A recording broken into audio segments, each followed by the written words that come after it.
Shalom, roi et reine du royaume de Dieu, nous sommes encore à votre compagnie parce que vous avez accepté de nous recevoir dans vos maisons.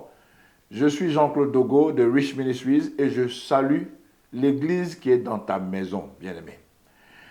Aujourd'hui, nous allons, ce Shabbat, parler d'un thème très important, le retour du bâton. Ce thème peut ne pas plaire à la plupart des pays dont le Seigneur parle ce jour ou ce soir, ça dépend de là où vous vous trouvez, mais c'est la parole de Dieu, nous sommes obligés de traiter de ce thème, le retour du bâton.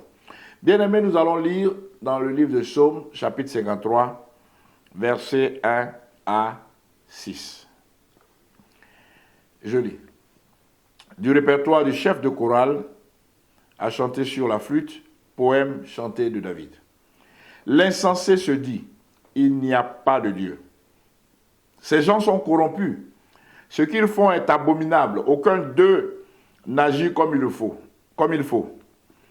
Du haut des cieux, Dieu se penche et observe les humains pour voir s'il y a quelqu'un de sensé qui cherche Dieu. Tous sont rebelles, sans exception. Tous sont corrompus. Aucun n'agit comme il faut. Pas même un seul. Ils ne comprennent vraiment rien, dit Dieu. Tous ces gens qui font le malheur des autres, ils se nourrissent en exploitant mon peuple, ne s'adressent jamais à moi. Les voilà qui s'affolent, eux qui ignoraient la peur. Car Dieu dispersera les ossements de ceux qui oppriment son peuple. Ils seront humiliés d'avoir été rejetés par Dieu. Bien-aimés, souvent, nous sommes privilégiés de mieux comprendre ou bien mieux cerner des aspects de la Bible. Quand je dis nous les pays qui avons été maltraités par d'autres. Nous les pays qui avons été envahis par d'autres. Nous les pays qui avons été colonisés par d'autres. Nous avons le privilège, à cause de ces souffrances accumulées de siècle en siècle, de comprendre la vraie nature de ce que le Seigneur dit ici. Même Israël, dont le psaume 53 parle originellement, a été colonisé, a été envahi, a été martyrisé à plusieurs reprises par plusieurs royaumes. Jésus même, pendant son passage sur la terre, était en Israël, dans un pays colonisé par l'Empire romain. Et Dieu dit que ces gens-là, qui colonisent depuis des siècles et des siècles, ces gens-là ont une première caractéristique. Laquelle? La première caractéristique se voit au verset 2. C'est qu'ils sont des insensés.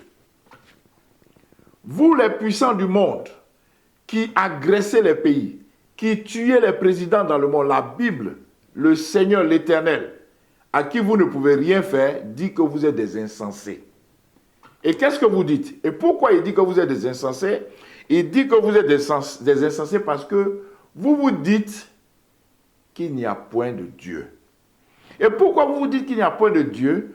Parce que vous tuez, vous maltraitez, vous massacrez, vous décapitez et rien ne vous arrive. C'est pour ça que Dieu vous appelle des insensés. Et il dit, il vous traite deuxièmement de corrompus. Il dit, ces gens sont corrompus. Ce qu'ils font est abominable.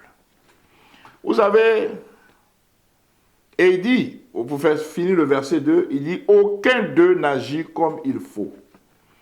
C'est-à-dire, pour que les uns et les autres comprennent, la plupart de ceux qui n'agissent pas comme il faut, qui font ce qui est abominable, et la plupart de ces gens corrompus, sont de nos jours membres de certaines sectes, des groupes ésotériques qu'on appelle souvent les Illuminati, les francs-maçons, les rosicruciens, etc.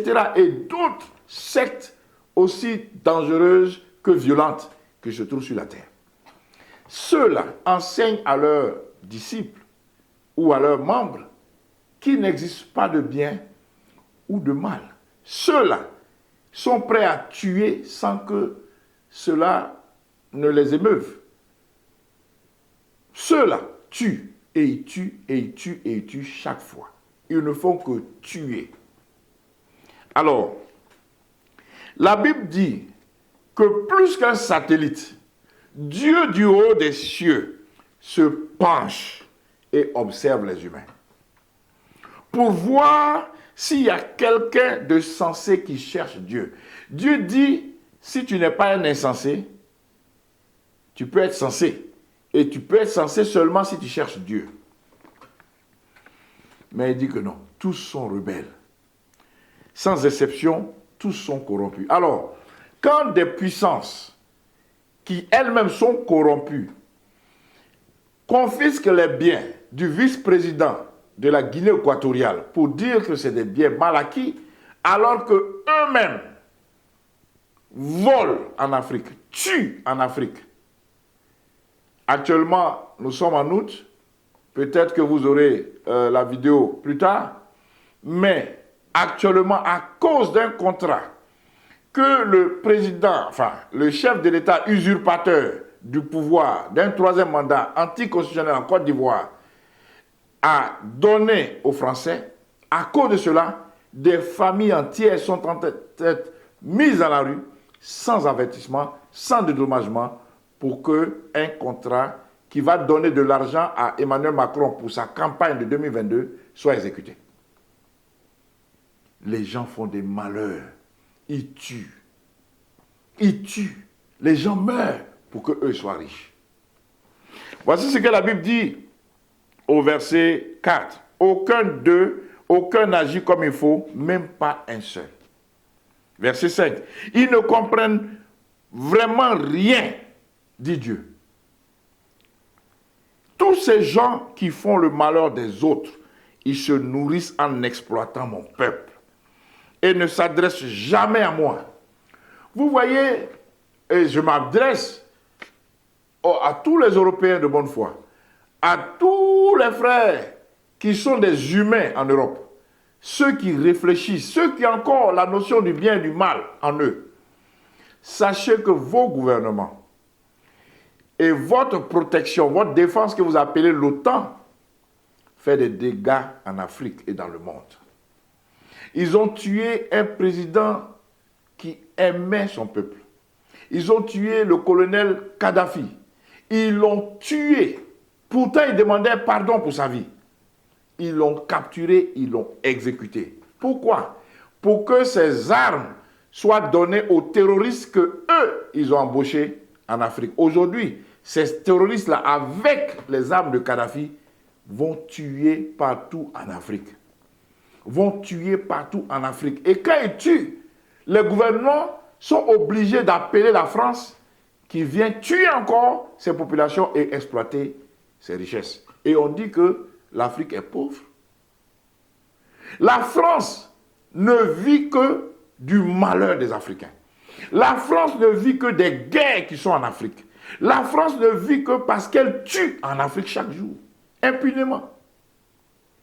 Regardez, comment pouvez-vous comprendre que 14 pays de l'Afrique subsaharienne n'aient pas de monnaie et que leur soi-disant monnaie est imprimée en France et que la France garde par devers elle 50% des réserves de leurs matières premières qu'elles exportent dans le monde. Comment voyez-vous ça? La Bible dit qu'ils ne comprennent rien vraiment de Dieu et tous ces gens qui font le malheur des autres. Ils ne sont riches que parce qu'ils font le malheur des autres. Ils se nourrissent en exploitant mon peuple. Donc, à partir d'aujourd'hui, bien-aimés, et nous allons rentrer dans le titre du message, le retour du bâton. Dieu a décrit qu'est-ce que vous faites, qu'est-ce que vos pays font, qu'est-ce que vos dirigeants font.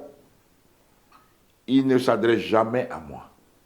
La France ne s'adresse jamais à Dieu. La France n'a pas fait comme l'Allemagne qui a dit « Dieu aide-moi à trouver une solution ». Et Dieu les a aidés, ils ont créé les BM, ils ont créé les Mercedes, ils sont devenus le pays le plus puissant d'Europe. Aujourd'hui, bien-aimés, le boomerang, au verset 6, le Seigneur dit « Les voilà qui s'affolent, eux qui ignoraient la peur. » Ils ont peur maintenant parce que l'Internet est venu tout révéler. Ils ne peuvent plus tuer impunément. C'est vrai, ils continuent de tuer. Ils ont tué le président de Haïti, chez lui.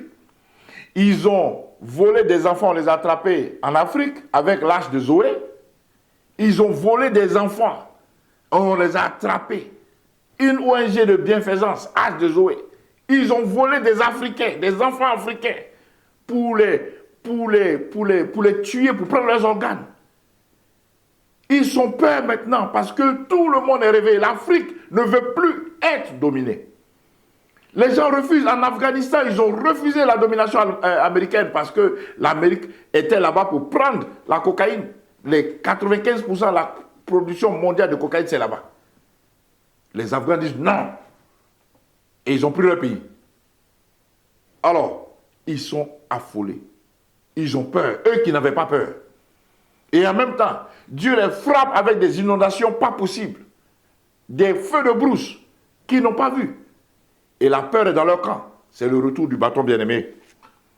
Ils seront humiliés d'avoir rejeté Dieu. C'est ce que Dieu dit. Donc, bien-aimés, sachez que vous devez arrêter de tuer les autres êtres humains.